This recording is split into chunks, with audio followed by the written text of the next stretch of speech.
time to talk about one of my favorite things to talk about, women's hoops. And we welcome in Rachel Galligan to talk to us about Big 12 play that is now underway. Nobody could take a charge like Rachel Galligan back in the day. We're talking grit personified.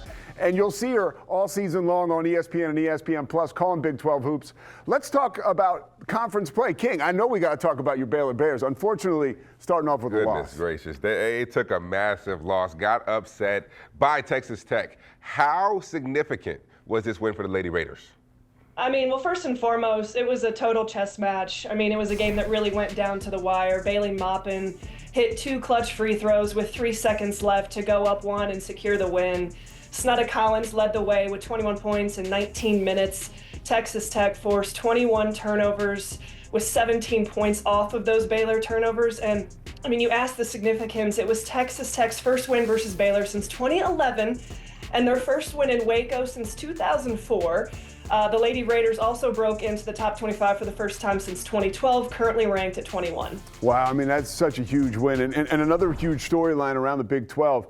You got to go to Tempe. The Sun Devils are 14-0 after a win over Colorado last week. Molly Miller is like America's sweetheart. It's their best start in program history. How good is this team, really? Well, I mean, that win in particular, I was really impressed to see the well-balanced offensive effort from the Sun Devils with 4 players in double figures. They shot 59% from the field.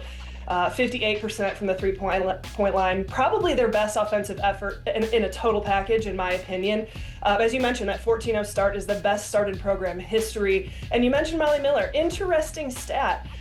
She has won 44 straight non-NCAA tournament games going back to last season when she was coaching at GCU. So, yeah, I mean, she's probably one of the hottest coaches in America right now. For sure, yeah. Hey, you want to talk about a team that's hot and a team that's rolling. Iowa State, all right? This Lady Cyclones team, they're high level, they're good. However, they were taken to the wire by this Kansas team, crazy buzzer beater. You told us to watch out for the Jayhawks, all right? What did you see in that game from the Jayhawks? I mean, listen, I don't want to tell you I was right, but you just knew that this game was going to be great. In my opinion, it was one of the most exciting games of the season so far. Totally came down to the wire with Kenzie Hare hitting a 3 at the buzzer to win it for the Cyclones 79-76. Honestly, there was just some incredible offensive firepower between both of those teams. Audie Crooks dropped 41 points, dropped another 40-piece.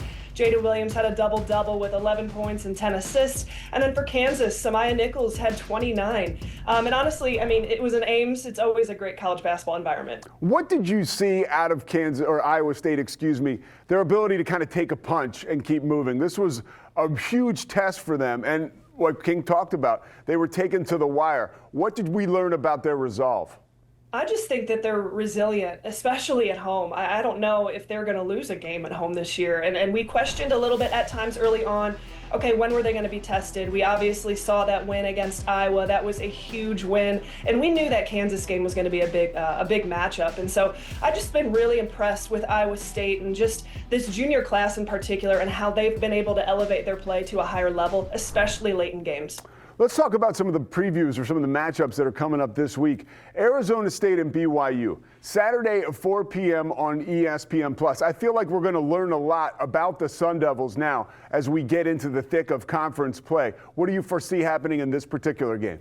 Well, I just think it's going to be a really fun battle between 2 first-year head coaches who have their teams off to some of the best starts in program history. Lee Cummard has done a really good job. He's got a lot of young, great talent. Delaney Gibb getting back and healthy back into the rotation. And then, like you said, seeing Arizona State on the road in Provo, I'm excited for that test.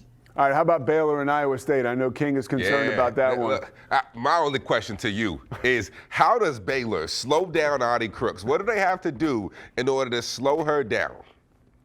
Hope for the best.